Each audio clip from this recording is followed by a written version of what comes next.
Hello YouTube. Robert Alvarez, the Psychic Witch, also known as Mr. Lighting and a Fan. I have plenty of lighting, but the fan is off because I've been a bit chilly the last day or two. So the fan is off. It's here, but it's off.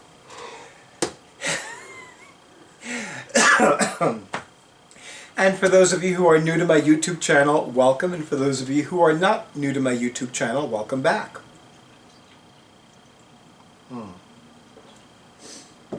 So right now the time is approximately 10, I'm going to say that is 10:52, let's say 10:53 p.m. for the hell of it, Eastern Time.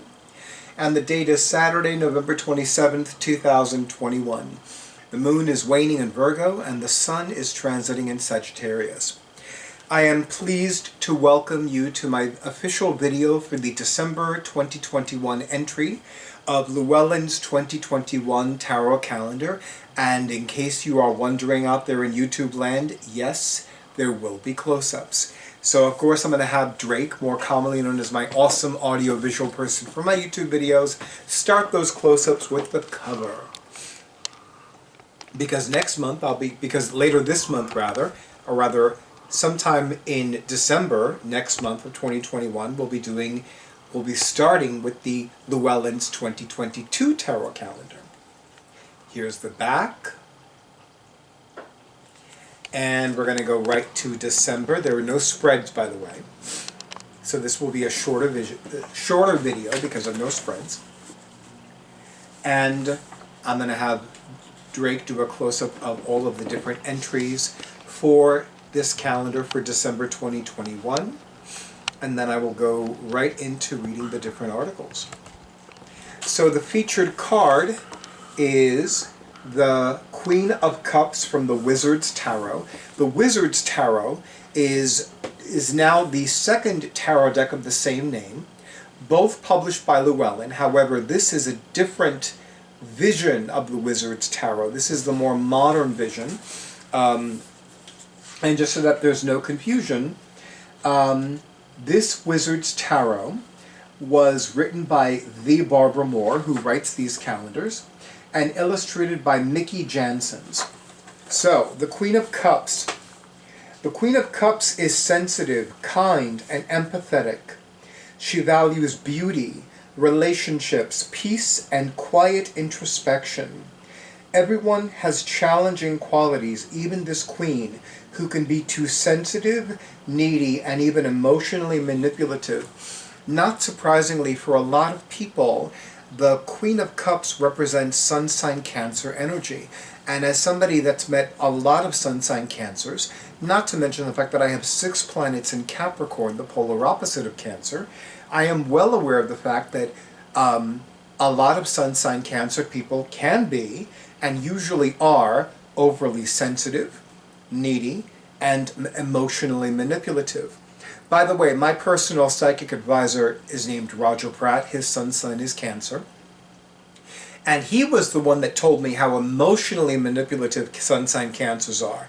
What does that tell you? If a sun sign Cancer is telling me that sun sign Cancer people are emotionally manipulative, that's the kind of information where you need to pay attention and accept as gospel truth. Now, interestingly enough, one of the main goddesses that I've often seen depicted in the Queen of Cups cards in various tarot decks is Imoja. I call her by her Brazilian name, but it's Yamaya. Yamaya is the Afro-Caribbean goddess of the ocean waters. She is the defender and the protectress of women and their children. She governs the ocean waters. She is a full moon goddess, and she has a lot of similar attributes to the goddess more commonly known as Isis. The other thing that I want to say about the Queen of Cups is that she is the minor arcana counterpart of the High Priestess card. She is also one of the counselor cards of the tarot. There are 4 counselor cards in the tarot. The High Priestess, the Queen of Cups, the King of Cups, which is the male counterpart and minor arcana counterpart, male counterpart of the High Priestess card, and the Queen of Swords, who is a master of emotional detachment. which is a fantastic quality for any kind of counselor, therapist, etc. We have the turtle as the featured symbol, which of course makes perfect sense because in the Native American cosmology, the turtle represents Mother Earth. Mother Earth, the planet that has an abundance of water, etc. The turtle, like the crab, carries his house with him. The Queen of Cups is often associated with the astrological sign Cancer. As long as she feels safe, she can go with the flow. That is very interesting because Cancer, like Taurus, are very energetically similar. And both Taurus and both Cancer must feel at home to be more self-expressed. The symbol, the cup pouring the water, which is interesting because in most tarot decks, one does not see the Queen of Cups pouring the cup of water. One sees her holding a big cup, a stylized cup of water. But in this tarot deck, the Queen of Cups is pouring water out of a cup. In tarot cards, notice what people are holding because it is a clue to what they value. Water represents emotions, and this queen values making emotional connections with others. If your sun sign is Cancer or Scorpio, then it is very plausible that you have as your astrological totem or your significator card, your personal significator card, as the Queen of Cups. Even if you're male, you may have a lot of strong maternal energies that are often associated with the Queen cards. And remember, queens are not only maternal, they're very creative. So you may be a very maternal and very creative male, and you may have as your significator or as your personal astrologically oriented, or rather Western astrology oriented totem, the Queen of Cups. And then we have free writing. I love this article because I've read anthologies of short stories that either featured the tarot as the theme in all of the short stories, or they were written utilizing a tarot deck. And I definitely ask all of you in YouTubeLand to be on the lookout for any of those kinds of books, because there may be some of those books that I need to replace, and I don't remember offhand that I need to replace them, or I may need to buy new copies, or I may never heard of them before. And there are a few books out there that combine tarot and fiction literature, so that's something that I would definitely enjoy reading. Okay, so free writing. Tarot cards are excellent tools for self-reflection and can be used in other ways besides doing readings. If a card keeps coming up for you, you are curious about a card, you want to make a deeper connection with a card, or there is a card that represents an issue you need clarity on, use it as a prompt for a free writing session. So I'm going to read that again because that was a bit of a long sentence. If a card keeps coming up for you, and I know that at least half of you in YouTube land that use the Sacred Tarot, this is a constant for you.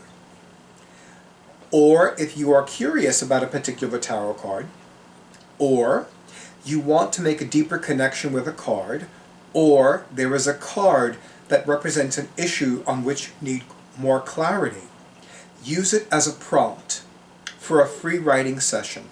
Put the card out where you can see it easily. Get some paper and a pen. Set a timer for 5 minutes. Look at the card and set the intention that you will get the guidance you need. Start the timer and start writing. If you can't get started, begin with describing the card in as much detail as possible. So I'm going to have Drake do another close-up of this Queen of Cups, and I'm going to use her as an example. So let's say that you're stumped, and you're like, what the fuck am I going to write about this goddamn card? And let's say that 10 seconds have already gone in. What's the first thing you notice about this particular Queen of Cups? Start with that. Is it what she's wearing? Is it her facial expression? Is it something that's on the card that you wouldn't expect to normally find on a Queen of Cups card. Whatever it is, use that as a starting point. And because this is one of those tarot decks that features photographic montages, like live models that are portraying the characters depicted on the tarot card, you can ask yourself, well, what is it about this person? What does this model really like? Does this model live for the tarot? Is this model in lust with the tarot? Or is this model just getting paid to model because they needed the money and they have no kind of relationship whatsoever with the tarot? These are things that you can do as a free writing exercise.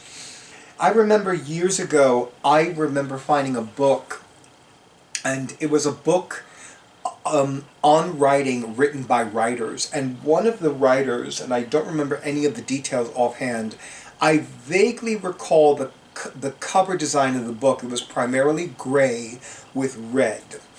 But I definitely remember one of the writers had written about how whenever she experiences, or he, I don't remember the gender of the writer, but the person who wrote this particular article wrote that whenever they are experiencing writer's block, they will go to the local cemetery and look at and read the tombstones.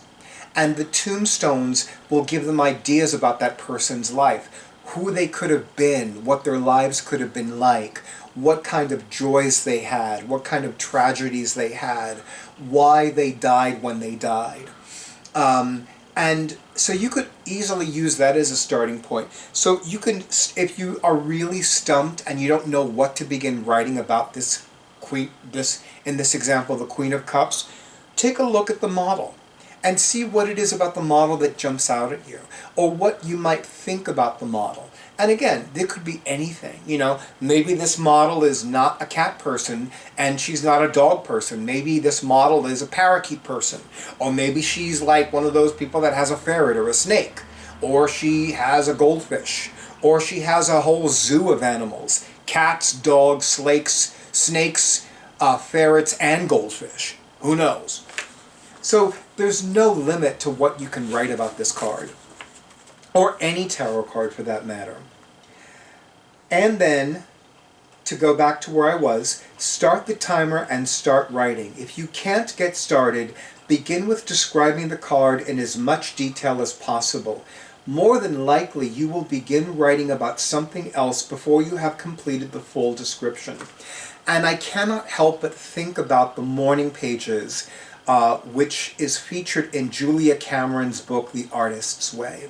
For me, it's been the night pages, because I'm so much more of a night person, and I find that when it comes to writing, regardless of the kind of writing, whether it's journal writing, writing to different celestial beings, different spirits, or writing blog posts, I'm almost always doing it at night. So for me, when I've done the morning pages, I call them the night pages, and I do them at night. So this reminds me of the morning pages that Julia Cameron describes in her book, The Artist's Way. So you may feel guided and led to give yourself a copy of that book as a way of getting a better understanding of this free writing exercise. Although, personally, I don't think that you must buy the book to get a better understanding of this free writing exercise. I think it could give you more insight and more information, but I don't get the sense that it's required. Be that as it may. Short little ditty of a video, which is fine by me. But YouTube, actually before anything else, I must again once thank the Barbara Moore. I happily, lovingly refer to her as the Barbara Moore, for writing the articles and the spreads and the blurbs featured in the Llewellyn's tarot-themed wall calendars. And of course, I want to once again thank Llewellyn Publications for publishing this calendar. And of course, because we are at the end of the year, I absolutely invite you to buy your copy if you have not already done so. As most of you know, there are different annuals that take place with Llewellyn Publications, and they're usually published prior to the beginning of the year. The Llewellyn's 2022 tarot calendar was published in July of this year, what's left of it, and I was so happy to buy it prior to Philadelphia, or as I call it, hashtag Philadelphia Vacation 2021, and I was even happier to find it when I came back from my vacation. So, generally speaking, all of Llewellyn's annuals are published between July and August, which means that if there is an annual that you have yet to purchase, more than likely it's already published and it's already been out there. I know that some people are not fond of pre-orders, I get it. But remember, pre-orders are very valuable because they let a publishing house know, oh, there's interest in this. Oh, yeah. And I would not be surprised if by the time, I actually haven't looked. So if there is a link on Llewellyn's website for the 2023 edition of this tarot calendar, I will include it in the description box.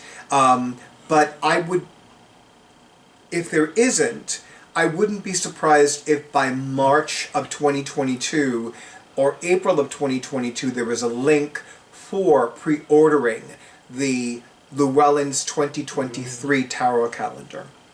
I know it's hard to believe we're even thinking about that, and it's hard for some of you to believe that I'm even talking about that since we're still in November 2021. But I think ahead, I plan ahead, it works for me, it serves me well.